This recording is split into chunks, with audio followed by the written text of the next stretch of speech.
ایک مزدور سارا دن دھوپ میں جلتا ہے، اینٹیں اٹھاتا ہے، پسینہ بہاتا ہے، صرف اس امید پر کہ شام کو اس کے بچوں کے لیے روٹی لے جائے گا۔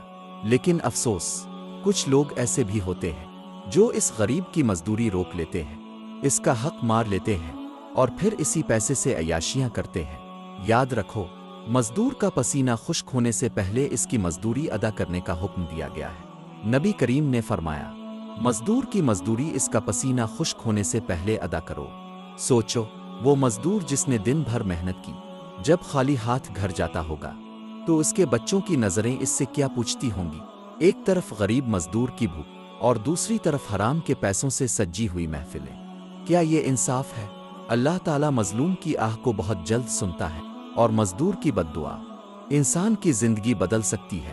آج اگر کسی کا حق تمہارے پاس ہے، کسی مزدور کی مزدوری روکی ہوئی ہے، تو فوراً واپس کر دو، کیونکہ قیامت کے دن نہ دولت کام آئے گی، نہ عیاشی، صرف اعمال ساتھ جائیں گے۔ یاد رکھو، غریب کا حق کھا کر کوئی کبھی سکون نہیں پا سکتا۔ اللہ ہمیں دوسروں کا حق